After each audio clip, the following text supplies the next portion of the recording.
ဘာဝနာလုပ်ငန်းနဲ့ပတ်သက်လို့သမထနဲ့ဝိပဿနာဒီနှမျိုးရှိတဲ့အကြောင်းကိုရှင်းပြခဲ့ပြီးပါပြီသမထဆိုတာကတော့ဝိတ္တဝိဇာရပိတိဒုက္ခဧကဂတလို့ခေါ်တဲ့ဇန်အင်္ဂါတွေပြည့်စုံအောင်စိတ်ကိုတည်ငြိမ်စေရေးအတွက်သမာဓိတွေကိုထူထောင်ရတဲ့ဇန်လုပ်ငန်းပေါ့နော်ဒါကြောင့်သူ့ကိုဇန်လန်းလို့ခေါ်ပါတယ်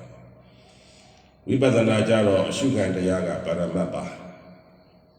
သမထကတော့ပညာတည်ပေါ့လေကမ္မထနီး40အကြောင်းလည်းရှင်းပြခဲ့ပြီးသွားပါပြီပညာတည်ရှုရတဲ့နီးလေးပေါ့ဝိပဿနာကတော့စိတ်စေတသိက်ယုတ်နိဗ္ဗာန်လို့ခေါ်တဲ့ပရမတ္ထတရား၄ပါးတည်းကအစင်္ကတပရမတ်ဖြစ်တဲ့နိဗ္ဗာန်ကတော့မျက်မှောက်ပြုဆိုက်ရောက်ရမယ်ပန်းထိုင်ပေါ့လေမဖောက်မပြန်အမြဲမှန်ကန်နေတဲ့တရားကိုပရမတ်လို့ခေါ်တာကိုစင်္ကတပရမတ်၃ပါးဖြစ်တဲ့စိတ်စေတသိက်ယုတ်ဆိုတာကလည်းဗိဓမာသဘောအရာပြောမယ်ဆိုရင်စိတ်ကတော့ဝိညာဉ်နဲ့ခန္ဓာပေါ့လေစေတသိက်ဆိုတာကဝေဒနာသင်ညာသင်္ခါရဆိုတဲ့စေတသိက်ခန္ဓာ၃ပါးပေါ့ယုတ်ကတော့ရူပခန္ဓာပေါ့နော်ဒါကြောင့်ခန္ဓာဖွဲ့မယ်ဆိုရင်တော့ခန္ဓာ၅ပါးဖြစ်ပါတယ်စိတ်နဲ့စေတသိက်ကိုပေါင်းစပ်လို့နာမ်လို့ခေါ်တယ်ယုတ်ကတော့ယုတ်တရားပေါ့လေဒါကြောင့်အချင်းဆုံးပြောရင်တော့နာမ်နဲ့ယုတ်လို့ဒီလိုခေါ်ရလိမ့်မယ်ပေါ့လေဒါကြောင့်ပရမတ္ထတရား၃ပါးလို့ပြောနာမ်ယုတ်လို့ပြောခန္ဓာ၅ပါးလို့ပြောအတူတူပဲလို့မှတ်ပါမျက်စိမလဲဖို့အရေးကြီးတယ်နော်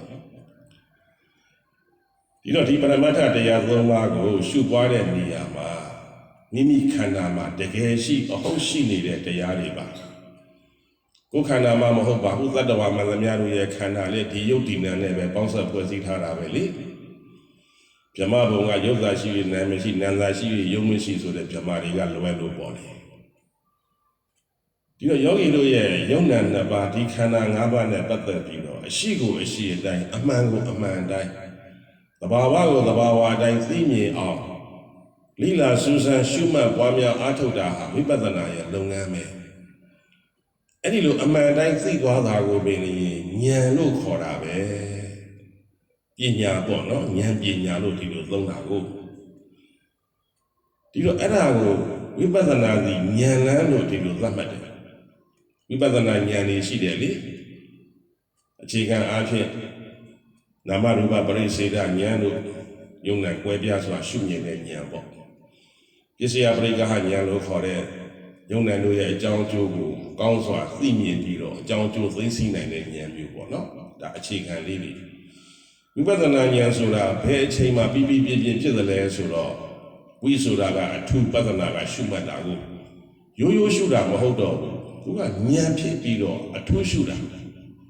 ဉာဏ်နဲ့ရှုနိုင်တဲ့ကိစ္စမျိုးပေါ့နော်အထူးရှုတာသမတနာဉာဏ်လို့ခေါ်ပါတယ်အနိစ္စဒုက္ခအနတ္တကိုကောင်းစွာထင်ထင်သိမြင်လာတဲ့ဉာဏ်မျိုးပေါ့နော်အဲ့ဒါနဲ့တစ်ဆက်တည်းမှာပဲ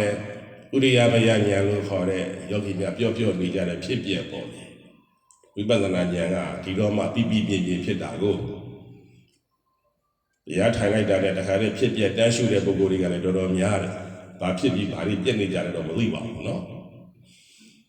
တချို့တရားစစ်တဲ့အခါပြောသေးတယ်ဝင်လေကိုဖြစ်တယ်လို့မှတ်တယ်တဲ့ထွက်လေကြတော့ပြက်တယ်လို့မှတ်တယ်ဆိုပြီးတော့စိတ်ကူးတရားရှော့လုပ်နေကြတာများတယ်နော်လူတွေကဖြစ်ချင်းပြက်ချင်းဆိုတဲ့သဘောတရားကိုနက်သေးသေးချာသဘောပေါက်နားလည်အောင်လေ့လာထားဖို့တော့နံပါတ်1အရေးကြီးတယ်ဒါမှလည်းဖြစ်ပျက်ဆိုတဲ့သဘာဝကိုသိမှလေဝင်လေကဖြစ်တာမဟုတ်ပါဘူးဒါလောကသဘောတရားကိုထင်ရကိုရှောက်ပြီးတော့သတ်မှတ်ထားတာပါအဲ့ဒီဝင်လေထဲမှာပြင်ရင်ဖြစ်ပျက်ပေါင်းသိသမတ်ကရောင်များစွာရှိနေတယ်ထွက်လေထဲမှာပြင်ရင်ဖြစ်တာပြက်တာသိသမတ်ကမြောင်များစွာရှိနေပါလေလက်တစ်ဖြစ်မှာကလေးတသိန်းများကိုဖြစ်ပျက်နေတယ်ဆိုတာကိုဒါကြောင့်ယောဂီဆိုတော်ဇင်တို့သည်ဖြစ်ချင်းပြက်ချင်းသဘောတရားဆိုတာဟာပါဇက်ဖျားကနေပြီးတော့ပညာဝေါဟာယအနေနဲ့ရိုးရမယ့်ဟာမျိုးလည်းမဟုတ်ပါဘူး။ဒီခါကတွေ့မှုတဲ့လူတွေရောက်ဖြစ်ပြဆိုတာစိတ်ထဲကမှတ်တာအာမရလို့ပါဇက်ကထွက်ပြီးတော့အလံထွက်မှတ်တယ်ဒုက္ခနာကိုကခြေတော်တွေထုံကျင်နာကျင်ကြိုက်ခဲတဲ့အခါကျတော့ဒါကိုစိတ်ထဲကပထမဖြစ်ပြမှတ်တယ်ဖြစ်ပြ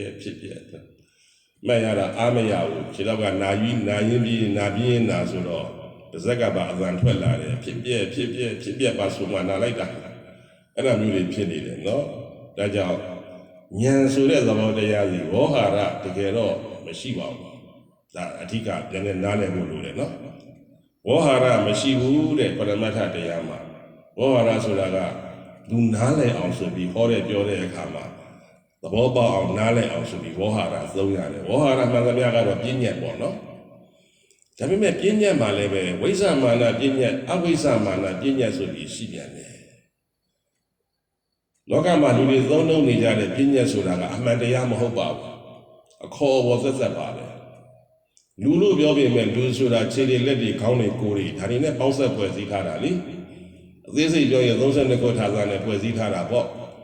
စပင်လေးကိုကြိုက်ပြီးတော့ဒါလူလားလို့မင်းရင်လူတို့ခေါ်လို့မရဘူးစပင်ပေါ့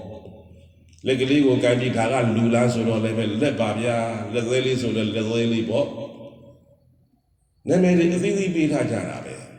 ဒါဒီအကုန်လုံးပေါင်းစပ်လိုက်ပြီးတဲ့အခါကျတော့မှလူဆိုတဲ့ဝေါဟာရနဲ့ပြဉ္ညာနာမည်တစ်ခုဖြစ်တာအဲ့ဒါလေးကိုခွဲခြားစိတ်ချလိုက်ရင်လူဆိုတဲ့နာမည်ပြောက်သွားတယ်ဆိုကြပါစို့လက်သေးခွန်လေးတစ်ခုယူလိုက်တယ်လက်သေးခွန်လို့တော့ဒါမြင်တဲ့အခါပြောလို့ရတယ်ဒါပေမဲ့အဲ့ဒါကိုအစိမ့်စိမ့်အမွှားမှာပိုင်းဖြတ်လိုက်တဲ့အခါမှာသိငယ်တဲ့အပိုင်းအစလေးတစ်ခုကိုပြပြီးတော့ဒါပါလဲသိလာဆိုတော့အပိုင်းအစလေးတစ်ခုလို့သူပြောမှာပဲဘာအပိုင်းအစလဲသူမသိတော့အယူပဲလားလက်သေးပဲလားကော်ပဲလားဟလာဘာလဲပေါ့နော်plastic ပဲလားသူမသိတော့သိသိလေးဖြစ်သွားတာကိုဒီတော့သူ့ရဲ့မူလနာမည်ပြောက်သွားတယ်အဲ့ဒါလေးကိုထပ်ပြီးတော့စုံထဲမှာထည့်ထောင်းအမုံကျိတ်စက်နဲ့ကျိတ်လိုက်တဲ့အခါမှုန့်ပြီးတော့ပေါင်တာမှုန့်လို့မှုန့်သွားတဲ့အမုံကလေးတစ်ခုဖြစ်သွားမှာပေါ့ဒါပါလဲလို့မင်းရင်တော့အမုံလိုပဲဖြစ်တော့မယ်ဘာမုံလဲဆိုတော့မသိဘူးဘာမုံလဲတော့မသိဘူးအမုံတော့အမုံပဲပေါ့နော်တဖြည်းဖြည်းနဲ့လေသူ့ရဲ့မူလနာမည်တွေကမရှိတော့ဘူးနောက်ဆုံးပဲထိရောက်သွားတယ်အနုမြူဆိုတဲ့အနေအထားကြီးတစ်ခုရောက်သွားတယ်မျက်စိနဲ့မမြင်ရတော့ဘူးအဲ့ဒီခါကျတော့အလုံးသိငယ်တဲ့အမုံကလေးတစ်ခုဖြစ်သွားတယ်ဒီကနေ့သိပ္ပံပညာရှင်တွေတွေ့ရှိထားတဲ့ atom ဆိုတာဒါပဲအနုမြူသဘောလေးပဲပေါ့နော် atom ဘုံအနုမြူဘုံဒီလိုသုံးကြတယ်လေဒီပေါ်မှာအခြေခံပြီးဖွဲ့စည်းတည်ဆောက်ထားတာကိုလောင်စာတွေထည့်ပြီးတော့ဟလာပောက်ကွဲမှုပြင်းထန်အောင်နော်တကယ်တော့အမုံတစ်ခုကနောက်ဆုံးအဆင့်ရောက်သွားရင်ထပ်ပြီးတော့ဖွဲ့စည်းလို့ရှိရင်ကြီးမားတဲ့ပောက်ကွဲမှုဖြစ်သွားနိုင်တယ်ဒါကိုလောင်စာတွေနဲ့ပေါင်းဆက်လိုက်တဲ့အခါမှာဘုံတီထွင်ကြတာပေါ့နော်ကြောက်စရာကောင်းတယ်ဖြတ်အားပြင်းဘုံတွေဖြစ်လာကြတယ်မြတ်စွာဘုရားကတော့တဲ့36ပုံတစ်ပုံအဲ့ဒါကိုထပ်ပြီးတော့ခွဲစိတ်တယ်ဉာဏ်တော်နဲ့ခွဲစိတ်တာနော်အပြင်မှာတက်ခွက်ကမှခွဲတာမဟုတ်ပါဘူးအနုမြူဆိုတာရဲ့36ပုံတစ်ပုံခွဲလိုက်တဲ့အခါမှာပရမနုမြူလို့ခေါ်တဲ့အသေးဆုံးသောအစိတ်အပိုင်းလေးတစ်ခုဖြစ်လာတယ်ရုပ်တရားတွေဟာဒီကစတာပါပဲ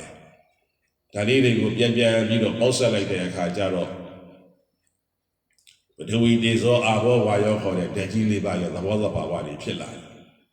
မာသဘောပျော်သဘောတွေထင်ရှားတော့ပထဝီဓာတ်ပေါ့ယူစည်းတဲ့သဘောဖွဲ့တည်တဲ့သဘောအရည်ဓာတ်တွေထင်ရှားတော့အာဘောဓာတ်ပေါ့နော်အေးတဲ့သဘောပူတဲ့သဘောဒါတွေကိုပေါင်းစပ်လိုက်တဲ့အခါကျတော့တေဇောဓာတ်ပေါ့တုံးခွေးတဲ့သဘောထောက်ကန်တဲ့သဘောဒါကလေပေါ့နော်မော်တော်ကားမိတ်တဲ့ကလေကတော့ထောက်ကန်ထားတဲ့ပတ်ဝန်းကျင်ကိုသူကဣမကွာအောင်ဘောလုံးတွေကလေလို့ပေါ့လေဒီတိုင်းဆိုရင်လေဟာတိုက်ခတ်တုံးခွေးတဲ့သဘောလည်းရှိပါလေအေးကနေခံစားရတယ်သိရွက်တွေလှုပ်သွားတယ်နေတိုက်လို့အဲ့ဒီသဘောတရားအရာလေရှိတယ်ဆိုတာကိုသိရတယ်ပေါ့နော်ဒါကြောင့်ဒီဓာတ်သဘောတွေကိုကြည့်မယ်ဆိုရင်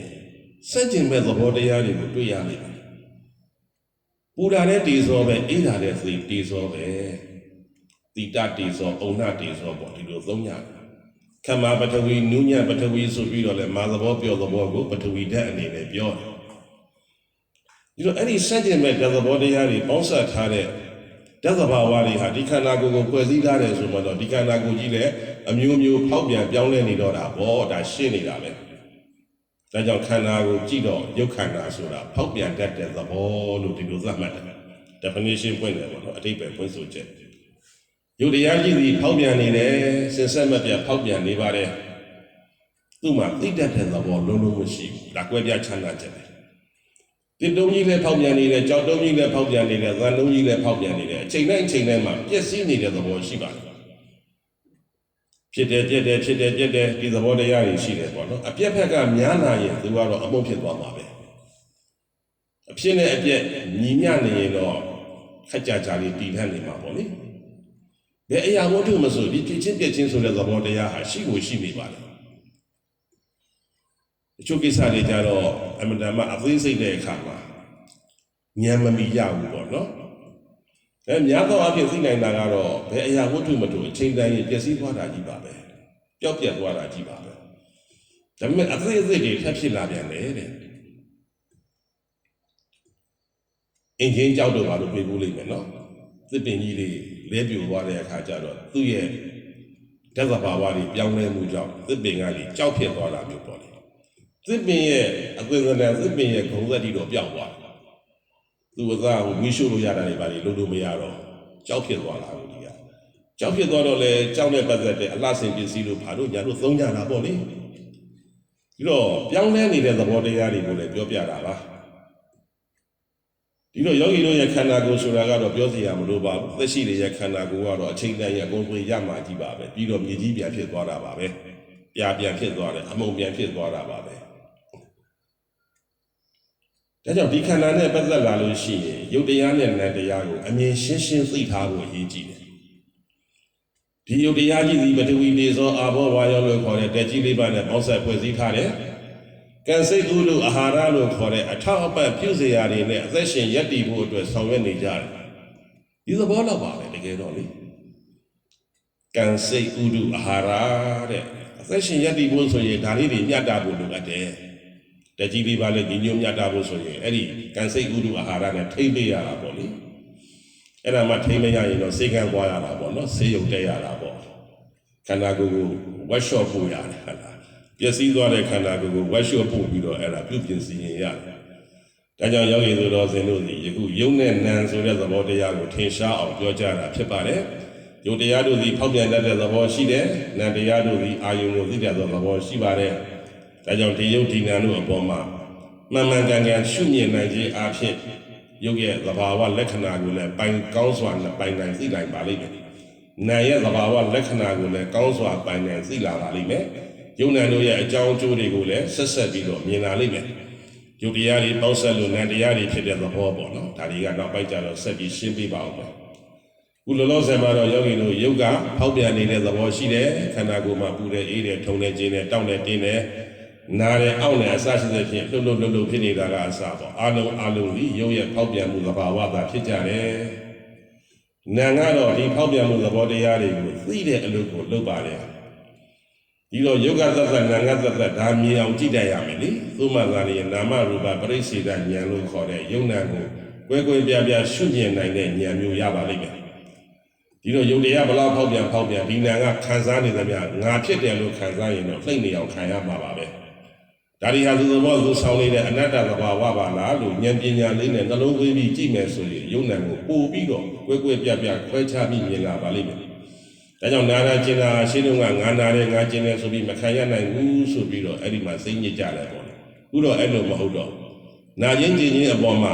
ယုံနာတို့ရဲ့သဘာဝကိုရှုမြင်နိုင်မှုအခွင့်အရေးတစ်ခုရတယ်ဆိုပြီးတော့အဲ့ဒီပုံမှာပုံချမ်းအဖြစ်အသုံးချပြီးတော့ရှုမှတ်ကြရမှာဖြစ်ပါတယ်။ဒါကြောင့်အရာရာကိုလက်ခံဖို့လည်းလိုတယ်အရာရာကိုသိခံဖို့လည်းလိုပါတယ်အရာရာကိုကြောင်ရဲဖို့လည်းလိုပါတယ်တရားအားထုတ်တဲ့နေရာမှာအဲ့ဒီစိတ်ဓာတ်ကောင်းလေးကိုဝိမြူပြီးတော့ရှုကြည့်ရလိမ့်မယ်သို့မှသာလည်းခန္ဓာကပြတဲ့တရားကိုထင်ထင်ရှားရှားသိလာပါလိမ့်မယ်ဒါကြောင့်ယောဂီတို့ဘုဒ္ဓံဘုဒ္ဓတော်ပသတိဆိုတဲ့ဘုရားရှင်ရဲ့အဆုံးအမညွှန်ကြားချက်နဲ့အညီယုတ်တရားရဲ့အရှိကိုအရှိအတိုင်းနံတရားရဲ့အရှိကိုအရှိတိုင်းအမှန်ကိုအမှန်တိုင်းသဘာဝကိုသဘာဝအတိုင်းရှုမြင်နိုင်အောင်ဆက်လက်ကြိုးစားပွားများအားထုတ်ခြင်းဖြင့်ယုံနဲ့ဓမ္မသင်္ခါရတို့ရဲ့မမြဲစင်ရဲ့အစိုးမရဖြစ်ပြနေတဲ့သဘောသဘာဝတွေကိုထင်ရှားအောင်ဆက်လက်လို့ရှုပွားကြပါလို့ပြောကြရေးအလူပေးဟောကြားချက်15မိနစ်အချိန်စီးပြီးဖြစ်လို့ဒီမှာပဲနေကုန်းချုပ်ပါမယ်။ကြံရှိတဲ့အချိန်ကာလများမှာတော့မိမိခန္ဓာကပြတဲ့တရားထင်ရှားအောင်ဆက်လက်လို့ရှုပွားကြပါအလုံးသားရာချမ်းမြေ့တရားတွေ့ကြပါစေ။